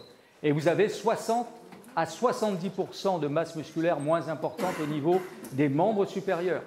Donc cette quantité de muscles à entretenir chez les femmes est moins importante que chez les hommes. C'est la raison pour laquelle les quantités de protéines apportées sont moins importantes, notamment lorsque les femmes sont impliquées dans des sports à développement de force. On n'est pas du tout, c'est pas du tout comme le disait Karine d'ailleurs, une femme, c'est pas du tout un homme au féminin. Des particularités qui lui sont propres, et notamment en termes de différences musculaires homme-femme. Pour compléter, après, j'imagine que c'est comme Lucas, il y a des athlètes différents, différents postes de goût, et du coup, ça va y avoir des masses musculaires plus importantes, c'est ça, on va parler du coup de la différence par rapport à la masse maigre. Du coup, j'imagine que c'est dans cette fourchette que vous avez présentée qu'il faudra aller toucher en fonction des différences. Oui, parce que ce qu'il faudrait, enfin le NEC plus ultra, ça serait, comme ça a été fait dans certaines études, mais au plan pratique c'est très compliqué, c'est de recommander des apports protéiques en fonction de la masse maigre. Mais évidemment, évaluer la masse maigre de manière suffisamment précise, ça nécessite quand même des appareillages complexes, ça nécessite des coûts et donc élevés, et donc évidemment on raisonne toujours en termes de poids corporel. C'est la raison pour laquelle les recommandations peuvent être fausses si, théoriquement, l'apport, si on fait abstraction, il faudrait vérifier de l'imprégnation hormonale, mais l'apport par kilo de masse musculaire devrait être à peu près similaire chez l'homme et la femme. La différence, c'est qu'on va raisonner en termes de poids corporel, parce qu'on ne peut pas mesurer la masse musculaire, plus difficilement. Voilà. C'est un peu la raison pour laquelle on transfère en adaptant. Merci.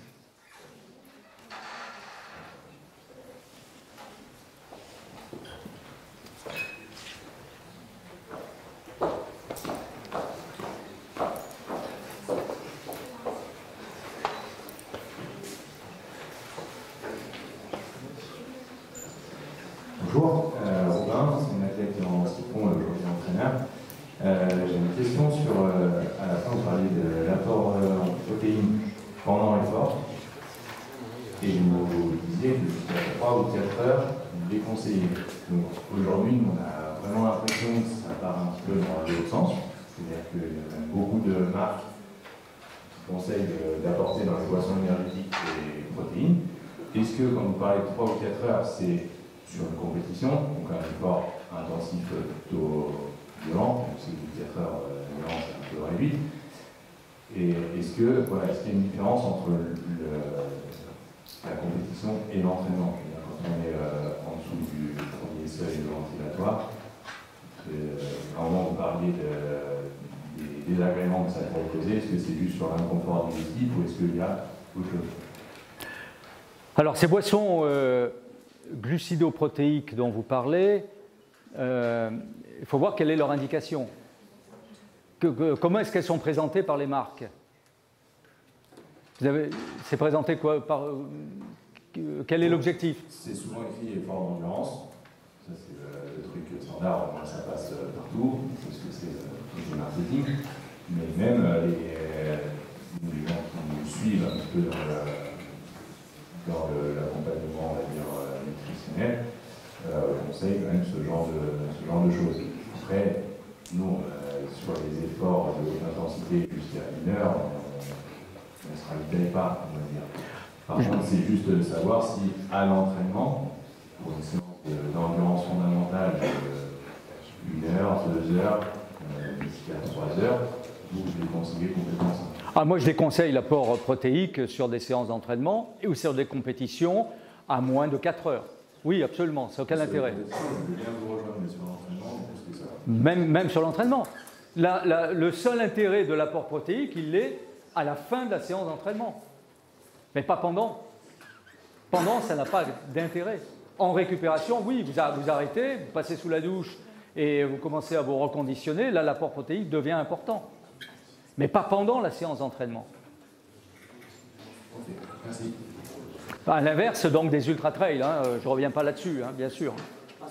Mais souvent, quand vous avez des boissons qui sont commercialisées comme ça, je ne vais pas reprendre un laïus sur les boissons, mais il faut boire de manière intelligente. Mais je ne dis pas ça pour vous, excusez-moi. Il faut regarder vraiment la composition des boissons, il faut regarder comment elles sont présentées, avec quel objectif. Et il faut regarder ça de manière critique. On a passé un temps pensé, et avec raison, que des boissons glucidoprotéiques pouvaient avoir de l'intérêt en récupération pour pouvoir augmenter la resynthèse du glycogène. Donc il y a des tas de boîtes qui ont vendu des boissons glucidoprotéiques en disant voilà, vous allez améliorer la qualité de votre récupération parce que vous allez augmenter la resynthèse du glycogène. Oui, ça marche. Ça marche uniquement quand on a un apport glucidique qui est limité. Mais quand on a un apport glucidique en phase de récupération, quand on a un apport glucidique qui est suffisamment important, l'apport de protéines, globalement, pour cet objectif-là, n'a plus d'intérêt. L'apport de protéines conserve son intérêt pour la resynthèse des protéines musculaires, mais pas pour refaire du glycogène. Mais il y a beaucoup de boîtes qui ont vendu des boissons glucidoprotéiques justement pour améliorer la resynthèse du glycogène. Ils avaient oublié que c'était vérifié, mais dans certaines circonstances seulement. Ça peut être le cas du coup après un effort violent, un effort assez extrême de compétition, où là du coup on a épuisé nos réserves. Oui, mais quelle est l'urgence? Est-ce que refaire comment? Il y a plusieurs urgences à ce moment-là. Bah non, parce que si vous avez l'exemple classique où il y a urgence, ce sont des étapes du Tour de France. Vous arrivez à 17h après un... Oui, mais c'est le cas. On a souvent 2 courses dans le week-end, voire 3. Mais avec un épuisement total du glycogène? Ça peut, sur une course d'une heure. Alors, si c'est le cas, oui, mais rappelez-vous ce que je vous ai dit. Ces boissons de glucidoprotéiques peuvent avoir une importance si la disponibilité en glucose, c'est-à-dire la disponibilité en glucides, pour vous, va être limitée. Si vous n'avez pas de limite de la disponibilité en glucose, vous avez tout ce qu'il faut comme boisson glucidique, vous avez notamment, si vous avez un épuisement total du glycogène pour accélérer la resynthèse du glycogène, oui, musculaire et hépatique, ce qui est important, c'est d'avoir un apport massif en glucides. Et en utilisant en particulier des boissons mixtes, glucides, fructose, glucose, fructose. Et donc là, vous allez avoir un apport massif de glucides. Dans ces conditions-là, le surplus ou la plus-value de protéines, globalement, elle n'est plus vérifiée. Vous voyez, l'intérêt de l'apport en protéines, je raisonne toujours pour le glycogène, l'intérêt des protéines peut être envisagé si l'apport en glucides est limité. Si l'apport en glucides n'est pas limité, la plus-value des protéines n'est pas retrouvée. Vous conseillez de prendre les deux choses séparées. Ah, moi, oui. Récupération au coup Oui, mais oui, lorsque vous êtes dans cette situation vraiment d'épuisement glycogénique et que vous avez besoin d'avoir une récupération rapide pour être de nouveau au top niveau le lendemain matin. D'accord? Donc là, il faut, à condition vraiment que vous ayez eu une intensité suffisamment importante pour effondrer votre glycogène musculaire et hépatique, c'est avoir un apport massif en glucides, glucose, fructose, 2 tiers, 1 tiers. Donc cet apport-là, 2 tiers, 1 tiers. Est-ce que c'est moi?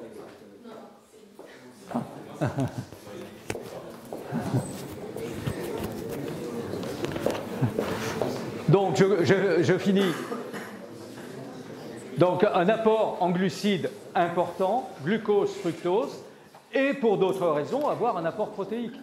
Il est concomitant, mais ces protéines n'auront pas de conséquences sur la vitesse de resynthèse du glycogène. D'accord?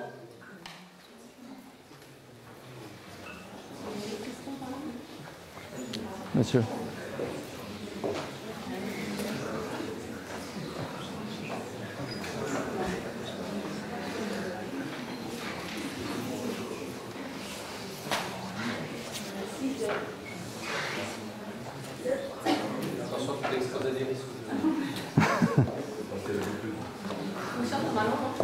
Il ne fonctionne plus là. Il est mort.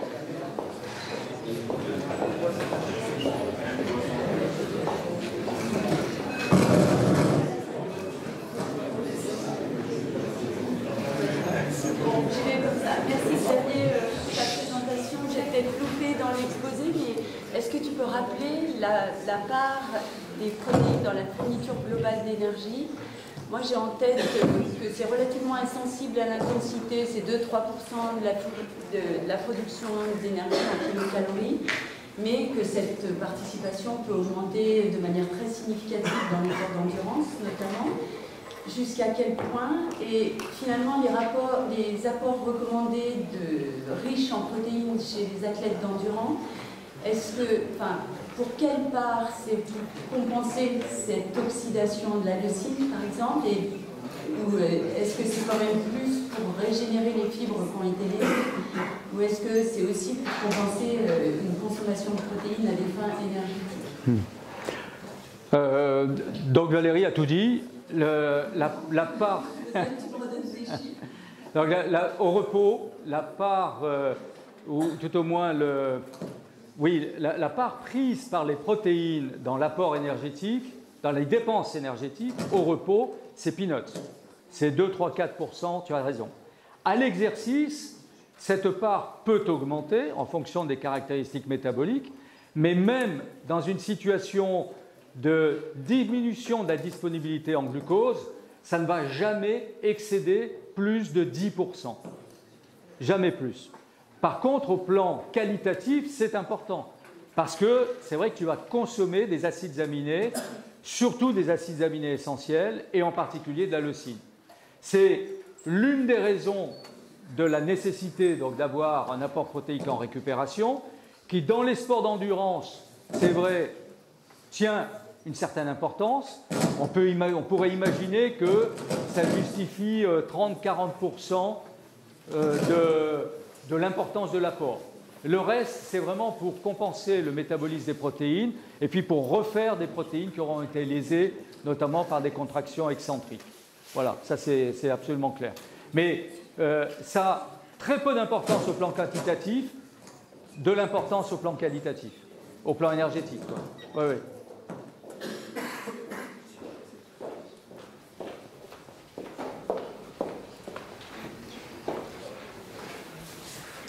Ma question porte sur l'apport quotidien journalier de protéines. Est-ce qu'il y a un quota à respecter par repas? Par exemple, ne pas dépasser, je sais pas, contrairement à 40 grammes de protéines.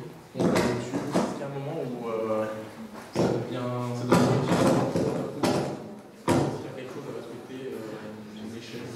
Ah oui. Donc, compte tenu de ce que l'on a vu, c'est-à-dire de l'importance de l'apport en protéines sur l'entretien de la masse musculaire, il est bien évident que des apports inférieurs à ce que l'on recommande pour la population générale, 0,8 g par kilo de poids corporel. Donc on multiplie par 80, donc ça fait à peu près 64 g de protéines par jour, En dessous de ce niveau-là, il est clair que l'organisme va se mettre dans un état de catabolisme. Et la meilleure démonstration de l'état catabolique, c'est une diminution de la masse musculaire. Il va y avoir une mobilisation des protéines et donc obligatoirement une fonte musculaire. Donc il est évident que c'est la raison pour laquelle on raisonne toujours en termes de quantité, même dans les situations où, parce que ça peut être le cas pour rentrer dans une catégorie de poids inférieur, dans les sports d'endurance où le poids corporel est un facteur de performance, on a tendance à diminuer l'apport énergétique. Si on diminue l'apport énergétique, on diminue l'apport en glucides, on diminue l'apport en lipides. Et ce que l'on exige toujours, c'est qu'on raisonne toujours avec la même quantité absolue de protéines, de manière à ce que lorsqu'on diminue l'apport alimentaire, ça ne se fasse jamais au détriment des protéines. Toujours au détriment des glucides et des lipides, mais pas des protéines. Imaginons sur un repas, je prends 60 grammes de protéines pour mon repas. Est-ce que sur ces 60 grammes, il y a les 60 que je vais utiliser? Ou est-ce que c'est par exemple trop et il y en a 40 que je vais utiliser, il y en a 10 qui vont être partiellement utilisés et 10 autres qui vont être jetés? Alors sur un repas, c'est difficile à évaluer, on va plutôt raisonner sur la journée. Si vous consommez 64 grammes de protéines par jour, vous êtes, vous, en tant que sportif, déjà en dessous de ce que l'on peut recommander. Si vous consommez 200 grammes de protéines, suivant votre niveau d'activité physique, musculaire et autres, il est tout à fait probable qu'il y ait une quantité d'acides aminés qui soit totalement éliminée et que vous ayez une augmentation de l'élimination. Donc il faut éviter d'être dans une situation d'excès, mais il ne faut surtout pas être non plus dans une situation de déficit d'apport. Moi j'ai une question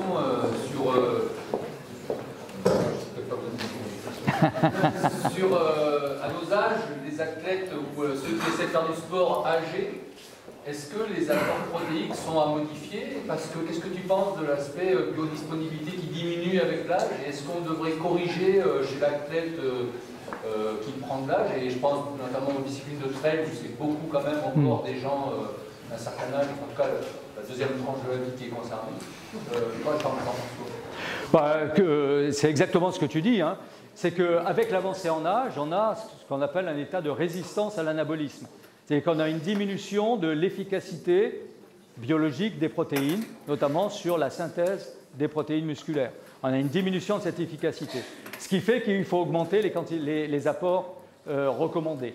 Alors, on a ces notions, évidemment, surtout pour la population générale, parce qu'on est très focalisé sur le risque de sarcopénie, sur l'association avec l'exercice, combien de protéines on donne en parallèle de l'exercice. Donc, on a beaucoup étudié ça chez la population générale. C'est pour ça que dans l'étude de Moore là, que j'ai présentée tout à l'heure, il y a les recommandations chez les jeunes en poids corporel et masse maigre. Il y a la même chose chez les sujets âgés que je n'ai pas présenté ici, où on est à 0,24 grammes par kilo de poids corporel pour maximiser le flux de synthèse des protéines chez les jeunes, et on est à 0,40 grammes chez les sujets âgés, pratiquement le double. Par contre, ce que l'on ne sait pas, c'est une personne régulièrement entraînée à très bon niveau, un ultra-trailer, qui avance en âge, est-ce qu'il va avoir le même niveau de résistance anabolique? Ça, c'est peut-être moins sûr.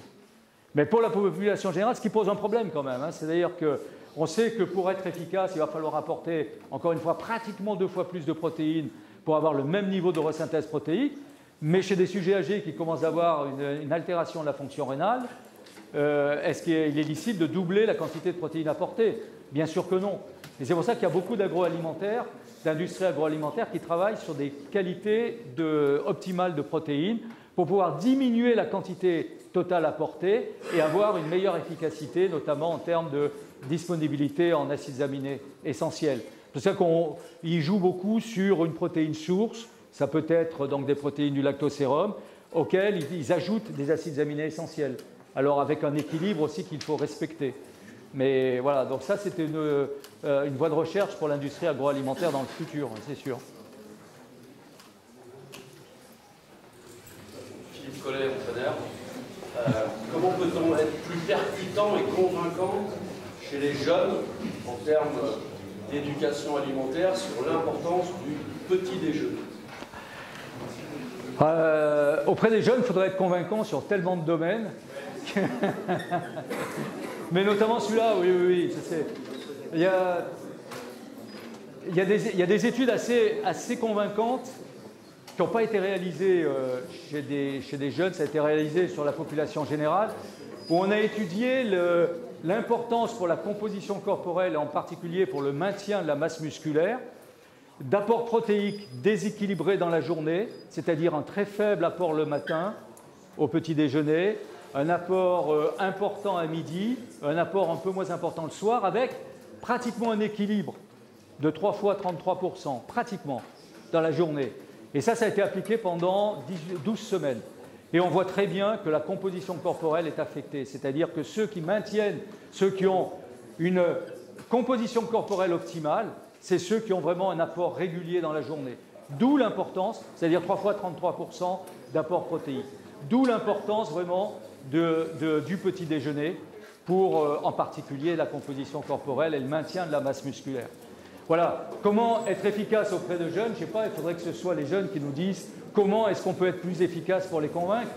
Mais pour moi en tant que scientifique, il faut apporter des preuves scientifiques, des démonstrations de recherche. Si on apporte ces démonstrations de recherche, on peut espérer convaincre. Je suis étonné qu'il n'y ait pas fait d'études là-dessus. On a fait beaucoup de populations jeunes, d'athlètes de haut niveau, en tout cas sportifs, qui veulent faire du sport de haut niveau. Et on en croise tellement qui nous disent mais moi j'arrive pas à déjeuner le matin, je déjeune pas le matin, c'est pas grave. C'est une évidence. Bien sûr. La construction et l'équilibre alimentaire, le carburant, l'alimentation, le carburant, ne pas déjeuner le matin, ça ne peut pas être une bonne solution sur le moyen. Ouais.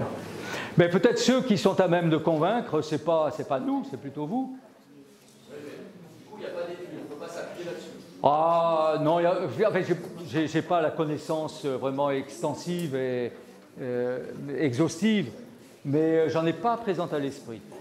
Il y a des équipes qui travaillent beaucoup actuellement sur l'heure du dernier repas, en fonction de la qualité du sommeil, de la qualité de la récupération, le type de... la composition optimale aussi du souper, comme on dit en Suisse. Voilà. C'est une autre question, mais c'est en termes de chronobiologie, de chrononutrition, j'ai l'impression qu'actuellement on insiste beaucoup plus là-dessus, mais je pourrais rechercher, mais on ne sait pas tout encore. Hein. Je propose une dernière question. Mademoiselle. Ok, donc j'ai une question sur l'influence du cycle menstruel. Vous avez dit qu'en phase folliculaire, il valait mieux réduire un peu son apport protéique, enfin par rapport à la phase lutéale. Post-exercice. Post-exercice. Mais étant donné que la phase folliculaire est plutôt favorable à l'anabolisme, pourquoi ne pas essayer d'optimiser ou l'encourager bien un apport protéique un peu plus élevé? Non, ça ne sert à rien de la maximiser, puisque en fait, on va avoir moins de dégradation protéique. Donc, si on a moins de dégradation protéique, si on apporte des protéines, c'est pour remplacer les protéines qui sont dégradées. Donc, comme on a moins de dégradation protéique grâce aux oestrogènes, on a moins besoin d'en apporter. Je ne suis pas sûr que ça marche. Hein. La preuve, c'est que toutes les recommandations actuelles vont dans ce sens-là. Si on était à même d'augmenter encore la synthèse des protéines avec cet apport-là et d'être vraiment de maximiser l'anabolisme, ça se saurait et on l'aurait recommandé comme ça. Donc, il faudrait creuser sur les papiers à l'origine, mais dans les deux revues de synthèse que je vous ai présentées là, clairement, le même message, c'est en phase folliculaire, on diminue les apports protéiques post-exercice, grâce aux oestrogènes qui protègent la masse musculaire. Bien, merci beaucoup. Je voudrais qu'on remercie une nouvelle fois Xavier pour la qualité de